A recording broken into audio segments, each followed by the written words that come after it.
Uang Anda sudah nggak ada. Jadi orang percaya bahwa bank adalah tempat yang paling aman menyimpan uang.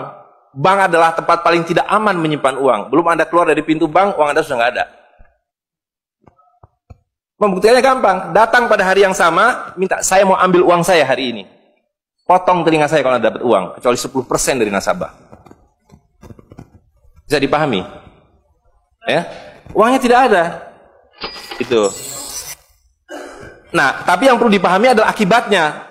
Kalau kita tadi punya uang 100.000, di sini ada satu handphone, maka berapa harga handphone ini? Ceteris paribus kata ekonom. Maka harga handphone ini ada 100.000, ya kan? Tapi ketika ini digelembungkan menjadi 2 juta, sementara sumber daya alamnya tetap, berapa harga handphone ini? Menjadi 2 juta. Dan itu mereka bilang inflasi. Jadi inflasi adalah kebohongan. Lihat ya, dulu ketika Republik Indonesia didirikan, uang yang pertama dicetak adalah 1 sen, paling besar 100 rupiah, 600 rupiah. Uang 1000 pernah didesain tapi tidak dicetak karena terlalu besar. Karena dengan 1000 Anda sudah dapat beli emas setengah kilo. Pada waktu itu 1 gram emas hanya 2 rupiah. Dan mereka berjanji, jangan khawatir, setiap rupiah saya jamin dengan 1,5 gram emas. Sampai sekarang itu berlaku undang-undang tahun 46. Nah, tapi lihat, karena uang kertas itu sihir, dicetak makin banyak, nilainya merosot. Bebeknya mah tetap, cengkehnya tetap, palanya tetap, tapi nilai uangnya yang merosot. Maka mulai tahun 52, ini pertama kali by the way, ini Bank Indonesia baru muncul tahun 52. Bank Sentral Republik Indonesia itu bukan Bank Indonesia, dulu namanya BNI 46. Tapi Belanda tidak mau. You mau merdeka, you mesti nurut saya. Hentikan BNI 46, ganti dengan bank saya, The Jeffers Bank, menjadi Bank Indonesia. Dan hentikan uang Republik Indonesia, ganti dengan uang saya, Guilders, yang kemudian berubah menjadi uang Bank Indonesia. Oke? Nah, begitu muncul tahun 52, rupiah sudah mulai tidak laku. Dibikinlah uang 1.000 rupiah. Ringkas cerita, tahun 57, uang 1.000 sudah mulai tidak laku. Dibuatlah 2.500 rupiah. Dibuatlah uang 5.000, pertama kali muncul 64, uang 10.000 rupiah. Pak Karno bilang kita sudah terlalu miskin. Maka uang 1.000 digunduli menjadi 1 rupiah yang disebut senering. Tapi tidak lama kemudian muncul lagi. Karena uang kertas adalah penipuan. Worthless.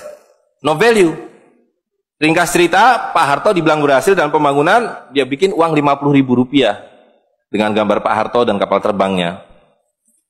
Tapi inilah ilusi yang lain. Inilah sihir yang lain. Semakin besar uang Anda bukan semakin kaya. Semakin uang besar Anda berarti semakin miskin.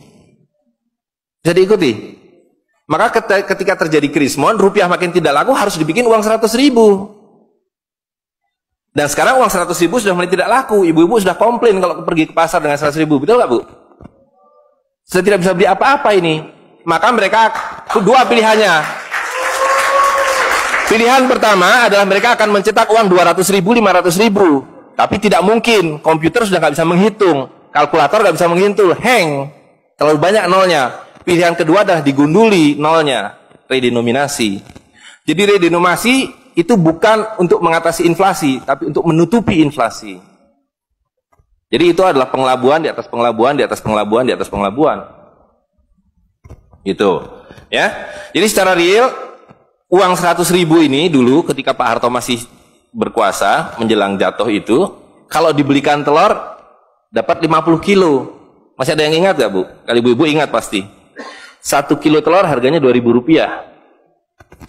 Begitu Pak Harto jatuh, dibilang ini gara-gara krismon, uangnya sama, walaupun ini belum ada waktu itu, karena ini masih 50.000 aja udah besar waktu itu. Uang yang sama dengan telur yang sama, tiba-tiba dibawa ke pasar, saya mau beli telur. Bu, hari ini tidak dapat 50 kilo lagi, hari ini cuma dapat 13 kilo. Karena daya belinya, telur sekarang 7.500.